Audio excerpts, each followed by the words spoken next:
So let's see if this records. Come on. Let's talk about Colts. Let's talk about you and me.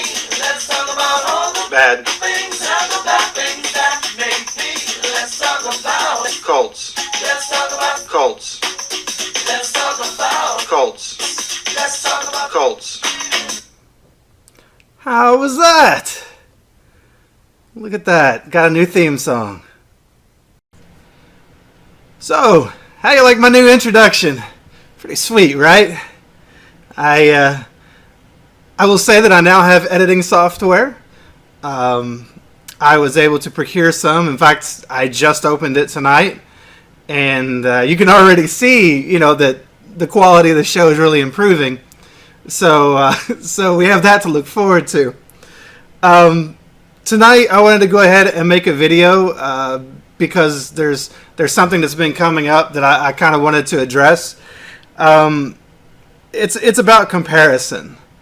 For starters, let's not compare my introduction, my new fancy introduction, to more seasoned YouTubers. I don't want anybody to feel bad that I caught on so quick. But when it comes in seriousness, when it comes to real life, comparison is a big deal. When we grew up in the cult, Jehovah's Witnesses were really good about speaking out of both sides of their mouth. On one hand, we would be told in magazines, or let's say in Kingdom Ministries, maybe they'd be talking about the average hours per publisher or something like that, and they would have these articles on discouragement, and they would tell us not to compare ourselves to others. There might be more people who have different circumstances and they could do more than we could, or people who had other circumstances and could do less. But we were to do our individual best. But then, they'd have other articles where it was like, this sister from Africa swims through alligator-infested waters 25 miles uphill to get to her Kingdom Hall. And, why couldn't you make the meeting last week because of work?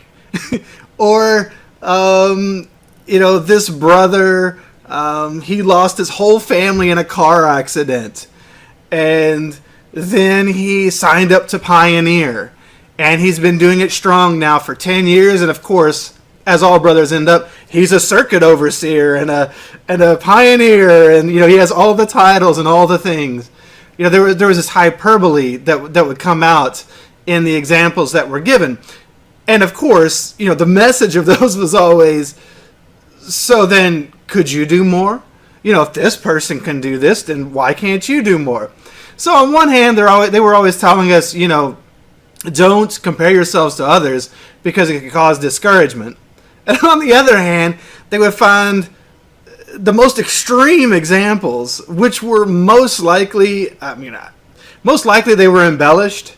I don't know if you have ever given a part on a circuit assembly or a district convention, or regional convention as they're called now. But I did, and my wife did as well. And in both cases, and in many other cases of people I've talked to, your experience is never enough. They have to fluff it up, and they tell you what you can say and what you can't. And they encourage you to make it more encouraging to the brothers and sisters by trying to get you to make more of it than what it was. So, when we're constantly told to compare ourselves to,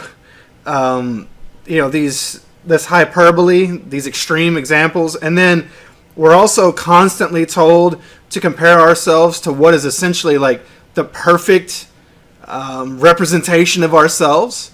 What could you do if all the circumstances were perfect? How much could you give? Who could you be? We were always made to question our own feelings and our thoughts. And so we were compared to a fictitious perfect example of ourselves that we could aspire to be. And, we were great at judging as well. Not only others, but ourselves. So all that stuff, it's all comparison. We were brought up in a world where comparison was what happened every day. We were comparing each other in the congregation to figure out where we stacked up. So, there's a phrase that's pretty common. Comparison is a thief of joy, and I think that's pretty self-explanatory. I mean, if you're running around comparing yourselves, and it seems like we're almost always able to find someone who's better than us at whatever it is, and we compare ourselves to them, and so we feel like crap about ourselves. So comparison is a thief of joy, and that's really not that hard to explain.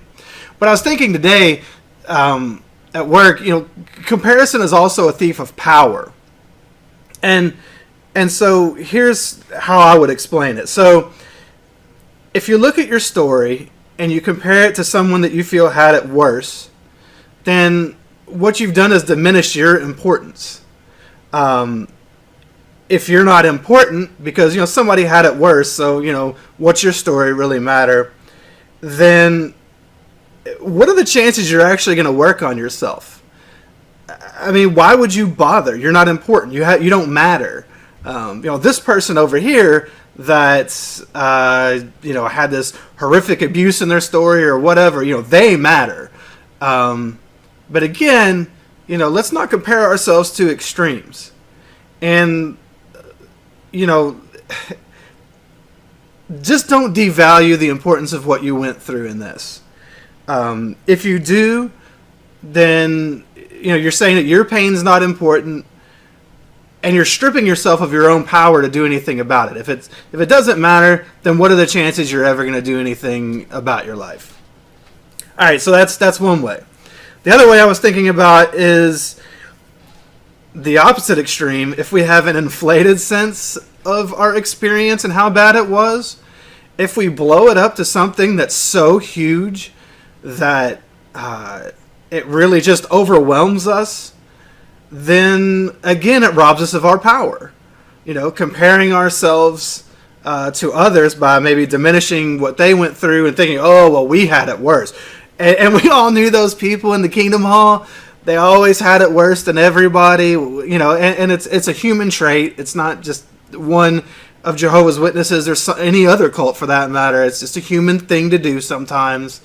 But if we blow our own problems up to the point where they're overwhelming, then we've robbed ourselves of power through the use of comparison again.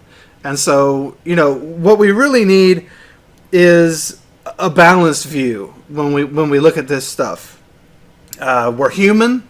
We're going to notice other people, but we have to realize that we don't know someone else's natural strengths and weaknesses, any gifts they might have just had naturally, maybe just their disposition. Some people are more sensitive than others. Other people might be more emotional, or some might be a little more intellectual. Maybe they had coping skills that they developed just naturally that helped them, whereas other people struggled to find a way to cope. We don't know what somebody else really went through, but also we as humans have a really flawed way of seeing ourselves. We're typically not very good at evaluating ourselves, and I'll just explain it with an example. There's a podcast I like. It's called the Mental Illness Happy Hour. And in it, Paul Gilmartin, a comedian, he discusses all these super serious topics. The real stuff of life. Stuff that not many people talk about. And, these guests come on, and sometimes they're super vulnerable, and they really get into it. And he also has these surveys that people can fill out on his website, and they can answer questions about their life and things like that. And there's yes or no questions, and then there's also places to write things. And so one of the questions might be something like, did you grow up in a stable and safe environment? And people will check yes. And then they'll go on to relate some story of how their dad beat their mom all the time, or screamed at them and invalidated them emotionally whenever they had a problem. Or there's a part about sexual abuse, and people will often check a box that says basically that Some stuff happened, but I'm not sure if it counts as abuse. And then they'll go on and relate the most horrifying tales of clearly rape, just horrible molestation or rape or whatever. We tend to, especially when things happen to us that were bad, we tend to live in a certain amount of denial, and we don't want to look at it. We try to minimize it. It's honestly, in part, in some way, it's our brain not being able to cope with it. Probably where we were in our formation as a human being at the time when something traumatic happened, and so our brain has a way of diminishing things. Tapping that down so that we don't feel the full effects of it. And so we're just not good at this. We're not good as humans, even sometimes when horrific things have happened to us, of giving proper weight to it. So, I was thinking most of us probably thought we were normal growing up. I don't know about you, but I thought we were normal. And clearly we were not at all. When these issues come up, one of the things you can do is, sit down in a quiet place. Really think about your life. Go through your life and what what happened to you. Excuse me. And as you do so, like if you have pictures of yourself as a kid, get some of those pictures out and look at yourself. Who were you then? Did you deserve that? If you were to look at another kid the same age, goodness, how would you feel? How would you feel if you saw some other kid going through what you went through? Or if I told my story, and maybe it wasn't as extreme as some of the cases of, extreme abuse in some ways, and you heard my story, well, maybe you would feel for me. You need to do the same thing for yourself. Look at your story with as much objectivity as you can. It's not easy to do. I'm not saying it is. Tell it to other people. I'm not just saying tell it to me, on a podcast. Even just tell it to people. People are interested in these kinds of stories. Tell it to safe people. Don't just go around telling it to just anyone. Some people out there in the world are not really safe. And when I say the world, that could be Jehovah's Witnesses too. I just mean people at large. And, treat yourself the way you would treat somebody else. A lot of negative and harsh self-talk that we would never say to our friend, or our child or our spouse or whatever.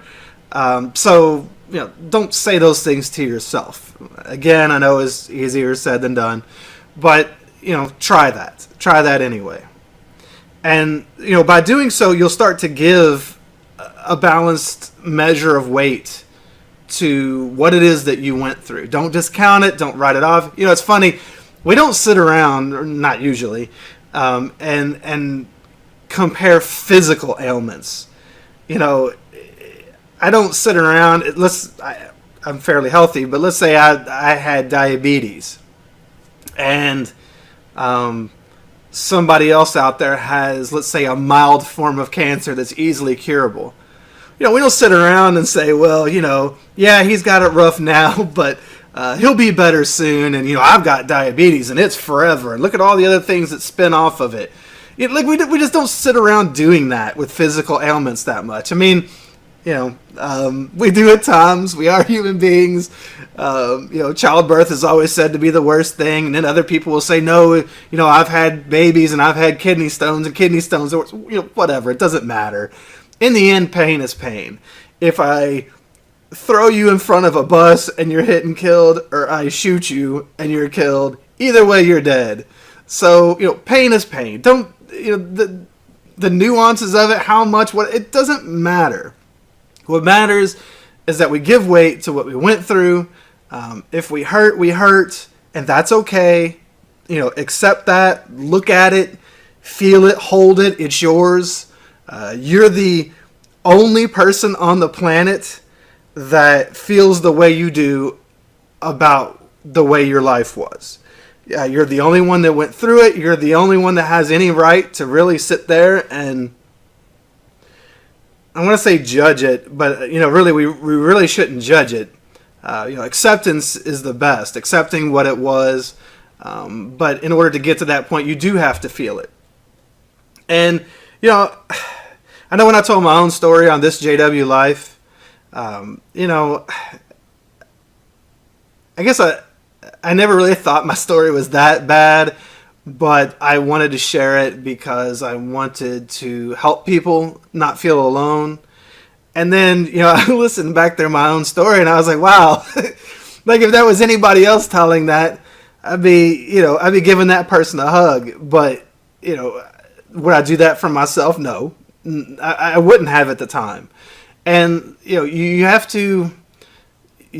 to learn to love yourself, learn to care for yourself just like you would anybody else. And part of that is by not comparing ourselves to others, because it's just, at best, it's a race to the bottom. You can always say, well, somebody had it worse. Well, somebody had it worse than that person, had it worse than that person, had it worse than that person. I mean, what is only like the person at the bottom of this unfortunate pile, like, are they the only person that counts and everybody else, is of no consequence? No, it's not productive. It doesn't do any good. It's not even logical. It doesn't make sense. So just don't discount yourself. Please give weight to what you went through. Don't try not to overblow it. Try not to, discount it. Don't live in denial of what it was. Tell your story. By doing so, you'll start to see other people's reactions to it, which sometimes can help you give weight to your own story, because it's easy to discount it yourself. And that's pretty much all I have to say. I guess I'll see you next time. Thanks. Bye.